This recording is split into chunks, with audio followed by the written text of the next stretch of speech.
Hi friends, எல்லாரும் எப்படி இருக்கீங்க? நல்லா இருக்கீங்களா? வீடியோக்குள்ள போயிடலாமா? இன்னைக்கு நம்ம பார்க்க போற வீடியோ என்னன்னா, மேல வந்து பிக்சர் இருக்கு பாத்தீங்களா? இந்த பிக்சர்ல வந்து ஒரு ஃபேமிலி இருப்பாங்க. ஒருத்தர் வந்து கேட்பார், வந்து இந்த ஃபேமிலியோட ஓனர் வந்து அதாவது என்ன கேட்கிறாருன்னா, வேர் ஆர் த ஸ்லிப்பர்ஸ்னு கேட்கிறாரு. அவரோட செருப்புகளை எங்கன்னு கேட்கிறாரு. அவரோட செருப்பு வந்து இங்க இருக்க ஒரு இடத்துல வந்து எந்த இடத்துல இருக்குன்றதை கண்டுபிடிச்சு சொல்லுங்க. இதுக்கு அவங்க என்ன பதில் சொல்றாங்கன்னு வேணாம், நீங்க அந்த ஸ்லிப்பர்ஸ் எங்க இருக்குன்னு மட்டும் கண்டுபிடிச்சு சொல்லுங்க.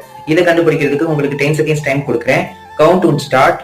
10, 9, 8, 7, 6, 5, 4, 3, 2, 1. கண்டுபிடிச்சிட்டீங்களா? அப்படி கண்டுபிடிச்சா மறக்காம கமெண்ட் பண்ணுங்க. அப்படி கரெக்டா கமெண்ட் பண்றவங்களோட கமெண்ட்டை நான் ஃபர்ஸ்ட்ல பின் பண்ணி வைக்கிறேன். இந்த வீடியோ பிடிச்சிருந்தா மறக்காம நம்ம சேனலை சப்ஸ்கிரைப் பண்ணி பக்கத்துல இருக்க பெல் ஐகானை கிளிக் பண்ணிக்கோங்க. அப்பதான் எப்பெல்லாம் வீடியோஸ் போடணும் உங்களுக்கு ஃபர்ஸ்ட்ல நோட்டிபிகேஷன் வரும். அதுவும் இல்லாம இதுக்கு முன்னாடி வந்து இதே மாதிரி வீடியோன்னு சொல்லிட்டு தனியா போட்டிருக்கேன். அதை நீங்க பார்க்கணும்னா டைட்டில் மேல லிங்க் இருக்கு, அதை கிளிக் பண்ணி பாருங்க. மோர் வீடியோஸ்க்கு நம்ம சேனலுக்குள்ள போய் பாருங்க. எலியூஷன் தமிழ். தேங்க்ஸ் ஃபார் வாட்சிங்.